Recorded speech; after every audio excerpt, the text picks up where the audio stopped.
نبی علیہ الصلوۃ والسلام نے کچھ دعائیں امت کو سکھائیں جن کو مسنون ادعیہ کہا جاتا ہے.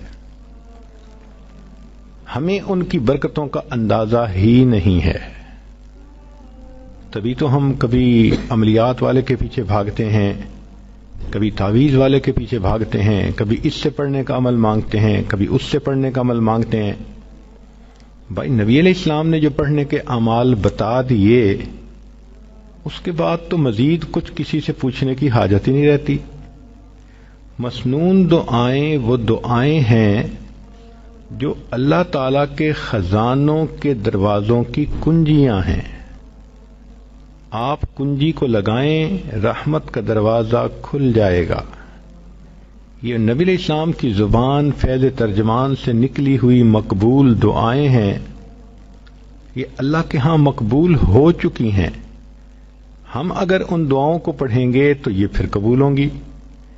جو چابی ایک دفعہ تالا کھول دے وہ بار بار کھول سکتی ہے، اور اگر وہ چابی دوسری دفعہ تالا نہ کھول سکے تو لگانے والے نے کوئی غلطی کی ہے. چنانچہ نبی علیہ الصلوۃ والسلام کی دعائیں اللہ رب العزت کے ہاں قبول ہو چکیں، قبولیت پا چکیں. اب ہم اگر ان دعاؤں کو پڑھیں گے تو رحمتوں کے دروازے کھلتے جائیں گے، اور اگر نہیں کھل رہے تو اس کا مطلب کہ چابی کو استعمال کرنے والے کو کوئی مسئلہ ہے. تو ان دعاؤں سے فائدہ اٹھائیں. عورتیں ایک مثال ذرا غور سے سنیں. آپ حج کرنے کے لیے جاتی ہیں تو کیا گھر کی ساری چابیاں لے کے ساتھ چلی جاتی ہیں؟ نہیں، چابیاں پیچھے چھوڑ جاتی ہیں. بڑی بیٹی کو سمجھا جاتی ہیں، بہو کو سمجھاتی ہیں، بیٹا تم ایسے یہ کر لینا، ضرورت ہو تو ایسے کر لینا. لمبی انسٹرکشنز دیتی ہیں اس کو، اور پھر کہتے ہیں کہ یہ میں ساری چابیاں دیتی جا رہی ہوں، ذرا دھیان رکھنا، اور جب تمہیں ضرورت ہو تم فلاں دروازے کو کھول کے اس کے اندر جو کلوزٹ ہے اس میں پیسے رکھے ہیں تم لے لینا، تاکہ تمہیں کسی سے مانگنے نہ پڑیں. تو ماں جانے سے پہلے اپنے بچوں کو چابیاں دے جاتی ہے کہ میرے بچوں کو غیر کی محتاجی نہ ہو.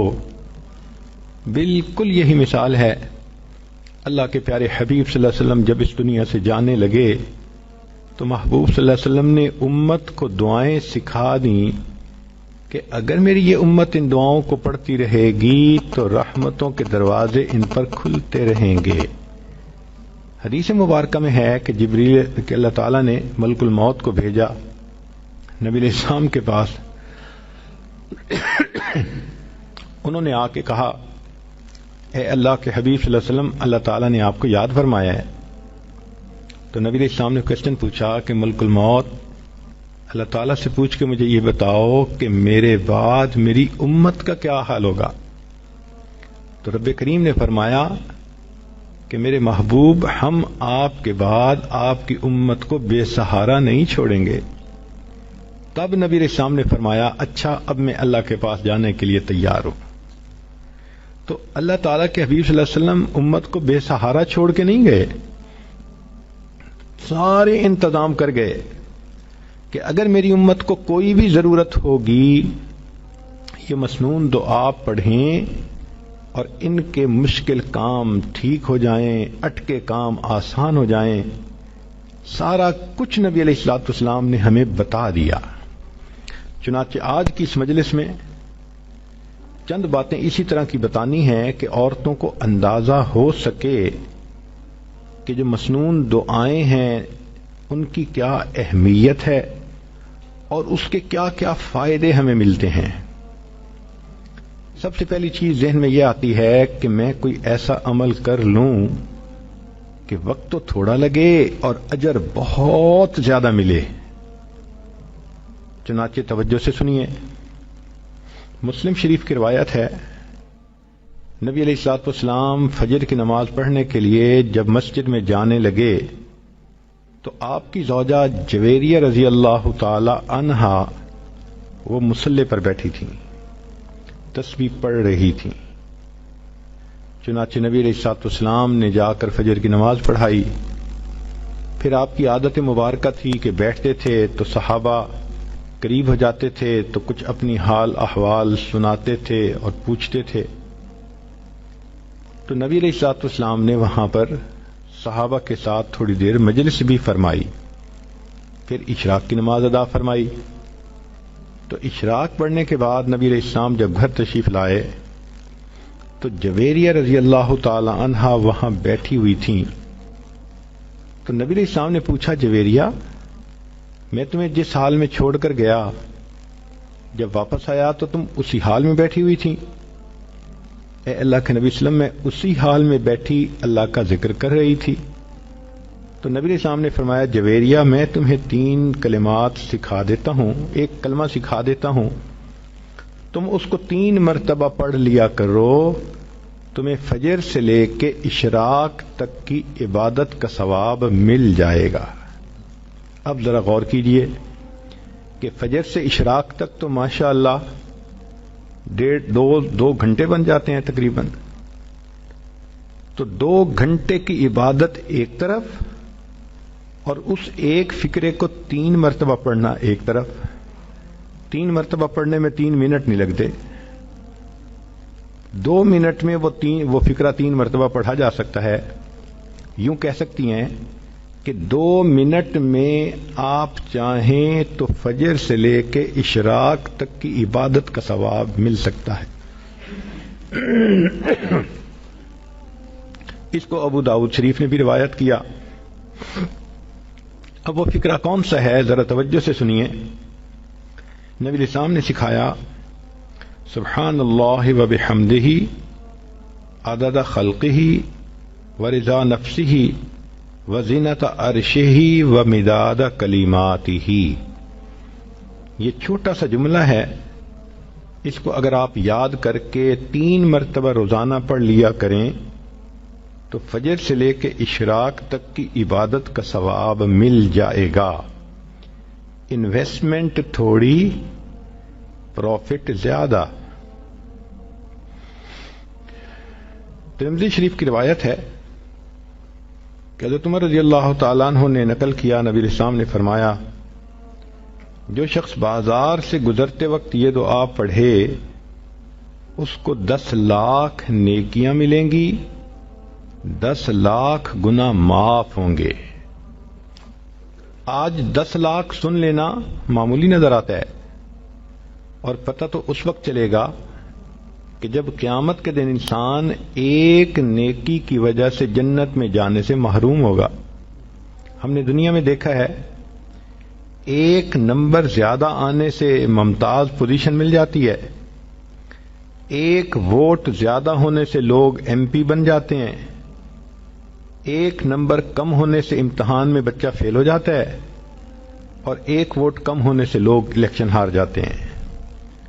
تو کبھی کبھی ایک کا عدد بھی بڑا امپورٹنٹ ہوتا ہے, اور یہی ہے کہ قیامت کے دن ایک بندہ ہوگا, حدیث پاک میں آتا ہے کہ اس کی ایک نیکی کم ہوگی, ایک گناہ ہوگا زیادہ. اللہ تعالیٰ فرمائیں گے, اے میرے بندے, اگر ایک نیکی تجھے اور کہیں سے مل جاتی تو تیری نیکیاں اور گناہ برابر ہو جاتے, اور میں تمہیں اپنی رحمت سے جنت میں پھر بھیج دیتا. وہ بندہ اپنے والد کے پاس جائے گا, بھائی کے پاس جائے گا, والدہ کے پاس جائے گا, کوئی بھی ایک نیکی دینے کے لیے تیار نہیں ہوگا.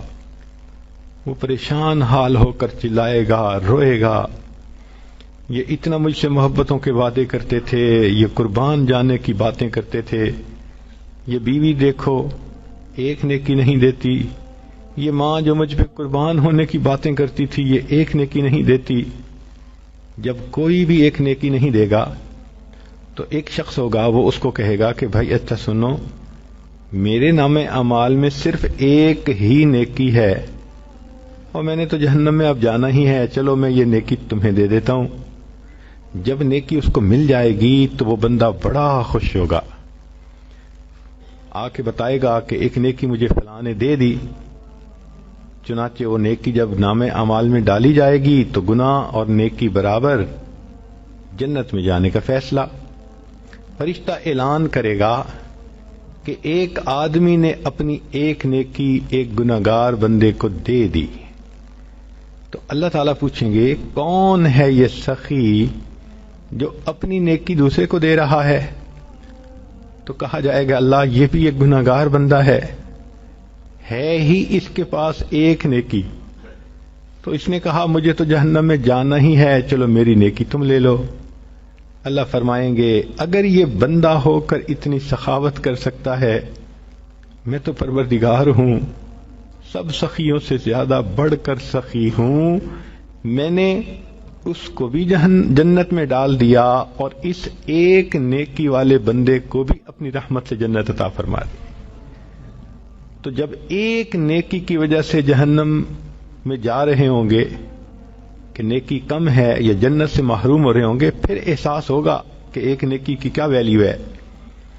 آج تو عمر لانو فرماتے ہیں کہ ایک دعا کو پڑھنے سے 10 لاکھ نیکیاں ملتی ہیں، 10 لاکھ گناہ معاف ہوتے ہیں۔ اور وہ کیا دعا ہے؟ لا الہ الا اللہ وحدہ لا شریک لہ لہ الملک ولہ الحمد یحیی ویمیت وہو حی لا یموت بیدہ الخیر وہو علی کل شیء قدیر۔ اب عورتیں سوچیں گی جی کہ بازار تو ہمارا کام ہی نہیں۔ دیکھیں بعض ضروریات کے لیے عورتوں کو بازار میں جانا پڑتا ہے، جیسے اپنے پرسنل ضرورت کی چیزیں خریدنا، بچوں کی چیزیں خریدنا، تو اپنے والد کے ساتھ، خاوند کے ساتھ، بھائی کے ساتھ بسا اوقات ایسی چیزیں لینے کے لیے عورتوں کو جانا پڑتا ہے۔ اور اس میں تو یہ شرط نہیں کہ آپ کسی دکان کے اندر کھڑے ہو کر دعا پڑھیں، صرف بازار سے گزرتے ہوئے۔ بازار کہتے ہیں ایسی جگہ جس کے دونوں طرف دکانیں ہوں، اور یہ تو موقع ہر عورت کو پیش آتا ہے۔ بچیاں اسکول آتے جاتے بازار سے گزرتی ہیں، ان کی مائیں جب لینے آتی ہیں واپس جاتی ہیں پھر بازار سے گزرتی ہیں، چاہے گاڑی میں ہی بیٹھی ہوں بازار سے گزر تو رہی ہیں۔ اس کا مطلب یہ کہ اگر آپ گاڑی پہ ہیں اور بازار سے گزر رہی ہیں تو گاڑی میں بیٹھے بیٹھے بھی یہ دعا پڑھ لیں گی تو 10 لاکھ نیکیاں ملیں گی، 10 لاکھ گناہ معاف ہو جائیں گے۔ اب آپ روزانہ کئی مرتبہ اپنے یہ عمل کر سکتی ہیں۔ آپ سوچیں اگر ڈیلی ہم کئی لاکھ گناہ معاف کروا سکیں تو کتنا فائدہ۔ مگر نبی علیہ الصلوۃ والسلام کی ان تعلیمات کو چونکہ ہم نے سیکھا نہیں، اس لیے ہم اس سے فائدہ ہی نہیں اٹھا پا سکتے۔